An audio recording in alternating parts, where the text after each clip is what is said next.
بسم اللہ الرحمن الرحیم۔ خداوند رحیم اپنے صحیفہ عظیم قرآن کریم میں ارشاد فرما رہا ہے کہ ہم نے تمام چیزوں کو جمع کر دیا ہے امام مبین میں۔ قرآن مجید کی اس آیت کے سلسلے میں مفسرین اس نتیجے پر پہنچے ہیں کہ امام مبین سے مراد ذات علی ابن ابی طالب ہے اور ان کی پاک و پاکیزہ اولاد ہیں، اور انہی میں سے ساتویں کڑی امام موسیٰ کاظم علیہ السلام ہے۔ امام موسیٰ کاظم علیہ السلام کا ایک لقب کاظم ہے۔ کاظم کے معنی غصے کو پینے والا۔ امام جعفر صادق علیہ السلام کی شہادت کے بعد سادات پر جب ظلم حد سے زیادہ بڑھنے لگے تو سادات نے دیگر ممالک کی طرف ہجرت کی، اور ہارون رشید نے امام موسیٰ کاظم علیہ السلام کو قید خانے میں ڈال دیا،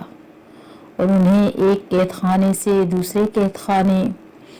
قید خانے سے تیسرے قید خانے میں مسلسل رکھا گیا، یہاں تک کہ ہارون رشید نے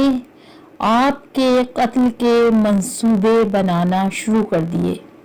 تو امام نے اپنے غلام کو بلایا اور کہا کہ میری زندگی کی مدت بہت جلد ختم ہو جائے گی، آج سے تیسرے روز میں اس دنیا سے گزر جاؤں گا، مجھے زہر دیا جائے گا، میری امت کے آثار یہ ہوں گے کہ پہلے میرے چہرے کا رنگ زرد ہو جائے گا، زرد ہونے کے بعد چہرے کا رنگ سرخ ہو جائے گا، اس وقت مجھ پر پیاس کا غلبہ ہوگا، اور دیکھو جب میں تم سے پانی مانگوں نا تو مجھے پانی پلا دینا۔ عزادارِ حسین منقول ہے کہ جیسا امام علی نے فرمایا تھا وہی ہوا۔ ہمارے ساتویں امام کو زہر آلودہ انگور دے کر شہید کر دیا گیا، آپ کے چہرے کا رنگ زرد ہو گیا، اور آج 25 رجب کو اس مظلوم امام کی شہادت ہے جس سے ان کے مکارم الاخلاق کے سبب حسد کیا گیا۔ بلا شبہ حسد ایک ایسی بیماری ہے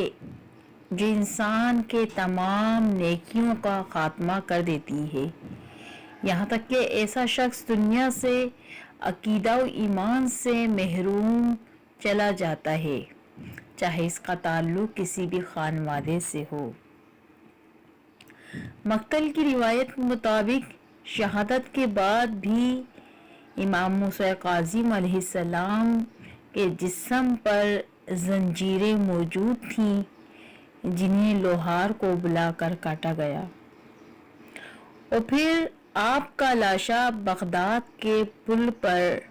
لاوارثوں کی طرح رکھ دیا گیا، اور آواز دی گئی کہ یہ رافضیوں کے امام کا جنازہ ہے، سلام ہو اس امام پر کہ جن کے 18 بیٹیاں تھیں، مگر لاش پر رونے والا کوئی ایک بھی وہاں وارث موجود نہیں تھا۔ بار الہا تجھے امام موسیٰ کاظم علیہ السلام کی غربت کا واسطہ ہے، ہمارے غربت پر رحم فرما اور ہمیں اس مظلوم کی شفاعت عطا فرما، اور ہماری توبہ قبول فرما کر ہمارا شمار تائبین میں فرما، اور اپنی رحمت کاملہ سے ہمیں ایسے صالح بندوں کے ہمراہ محشور فرما۔ الہی آمین۔